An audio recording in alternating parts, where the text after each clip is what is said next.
আপনি দেখলেন যে হচ্ছে 21শে আগস্ট যে গ্রেনেড হামলা মামলা, সেখানে হচ্ছে সব আসামিকে খালাস দিয়ে দেওয়া হয়েছে। একই সঙ্গে আদালত বলল যে আগের যে রায়টি সেটি হচ্ছে অবৈধ।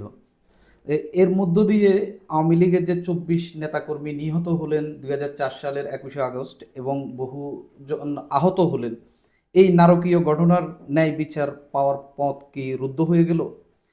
এবং এবারও কি বিচার বিভাগ এবং আইনকে আওয়ামী লীগের আমলের মতো করে বিরোধীদের দমনের জন্য অন্তর্বর্তীকালীন রাজনৈতিক হাতিয়ার হিসেবে ব্যবহার করছে? না, এখানে আপনি দুটো প্রশ্ন করেছেন। একটা প্রশ্ন হলো যে এই সুবিচার পাওয়ার সম্ভাবনাটাকে রুদ্ধ হয়ে গেল কিনা। আরেকটা প্রশ্ন হলো আপনার যে বিরোধী দলকে দমন করার জন্য এই আইনগুলো আদালতকে বিচার বিভাগকে ব্যবহার করা হচ্ছে কিনা। আমি দুটার ক্ষেত্রে আমার অবজারভেশনটা একটু অন্যরকম। আমি আপনাদেরকে বলি, আমি মনে করি না যে সুবিচার পাওয়ার পথ বন্ধ হয়ে গেল, কারণ সুবিচার পাওয়ার পথ একটা থাকা উচিত। যে ঘটনাটা ঘটেছে, যেভাবে এই মামলাটাকে বাতিল করে দেওয়া হয়েছে, সেটা আইনগতভাবে হয়তো ঠিক আছে, এটা নিয়ে আমার কোনো বক্তব্য নেই। কারণ এরা বড় বড় আইনজ্ঞ, তারা তো, যারা বিচারপতি তারা তো অনেক বুঝেন, জানেন, তারা আইনের বিষয়গুলো বুঝেন। এবং আমি যতটুকু বুঝেছি সেটা হলো এই বিচারটার প্রক্রিয়া নিয়ে তাদের আপত্তি ছিল।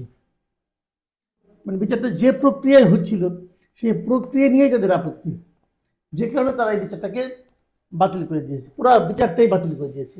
এবং যেহেতু বিচারটাই বাতিল হয়ে গেছে, কাজে এখানে বিচারের সঙ্গে যাদেরকে অপরাধী হিসেবে বিবেচনা করা হচ্ছিল তাদেরকেও মুক্তি দিয়ে দেওয়া হয়েছে। কিন্তু একটা কথা কি, ঘটনা তো ঘটছে। 21শে আগস্ট তো গ্রেনেড হামলা হয়েছে, সেখানে তো 24 জন লোক মারা গেছে, 300 জনের মতো লোক আহত হয়েছে। এই যে আপনি যে ঘটনাটা কি তাহলে কি মিথ্যা হয়ে গেল? তাহলে কি এই ঘটনা যারা ক্ষতিগ্রস্ত তারা কি কোনো সুবিচার পাবে না? এই সুবিচার দেওয়ার দায়িত্ব কার? রাষ্ট্রের দায়িত্ব। রাষ্ট্র কি সেই দায়িত্বটা পালন করবে না? রাষ্ট্র বলতেছে এখন যে ওই মামলার তদন্ত ঠিকভাবে হয়নি। ঠিক আছে, তাহলে আপনারা নতুন করে তদন্ত করেন। বলবেন অনেক এভিডেন্স নষ্ট হয়ে গেছে, এভিডেন্স যাদের কারণে নষ্ট হয়েছে তাদেরকে বিচারে আওতায় আনেন, কোনো প্রবলেম তো নাই।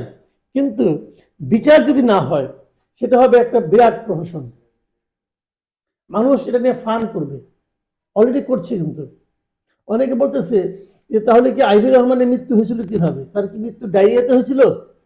অনেকে বলতেছে এই 24 জন লোক ওখানে আসলে ওই দিন সুইসাইড করেছিল। অনেকে এমনও বলতেছে যে 2004 সালে 21শে আগস্ট থেকে আসেই নাই, 20 তারিখের পর নাকি একবার 22 তারিখ আসছে। এই যে ফান, এই যে ট্রল করাগুলো, এটা কার গায়ে লাগে? এটা লাগে বিচার বিভাগের গায়ে। আমাদের বিচার বিভাগ এখন এই পর্যায়ে নিজেদেরকে নিয়ে গেছে কিনা এটা ভেবে দেখতে হবে। এবং পাশাপাশি যে জিনিসটা ভাবতে হবে যে আমাদের বিচার বিভাগ সংস্কারের জন্য কমিশন করা হয়েছে, কমিশনের এটা চিন্তা করা উচিত যে এই ধরনের যে বিচারহীনতা অথবা বিচারের নামে প্রহসন যেগুলি, সেগুলো আসলে কতটুকু ঠিক। দেখুন, হাইকোর্ট বলতেছে এটা বিচারই ঠিক হয় নাই। তাহলে যারা নিম্ন আদালত ছিলেন তারা কি বিচারক নন? তারা কেন বুঝতে পারলেন না যে এই বিচারটা এখানে হওয়া উচিত না? যে কোর্টে বিচার হয়েছে ওই কোর্টটাকে বিচারে করার জন্য এখতিয়ার থাকতে, তারা কি এটা বুঝলেন না? এত এত বড় বড় আইনজীবী, তারা কি কেউ বুঝলেন না? এমনকি তখন যারা বিরোধী আইনজীবী ছিলেন, মানে যারা নাকি আসামি পক্ষের আইনজীবী ছিলেন, তারাও তখনও এই কথাটা কেউ বললেন না কেন? তো এই বিষয়টা হলো কি যে আসলে সাধারণ মানুষের মধ্যে একটা পারসেপশন কাজ করে এই ঘটনাটা ঘটে যাওয়ার পর। সেই পারসেপশনটা হলো যে তারা মনে করে সরকার পাল্টে গেছে, বিচার পাল্টে যাবে। এই যে সাধারণ মানুষের মধ্যে চিন্তাটা, এই চিন্তাটা কিন্তু দেশে একটা সুশাসনের ক্ষেত্রে এটা কিন্তু একটা ভয়ঙ্কর চিন্তা।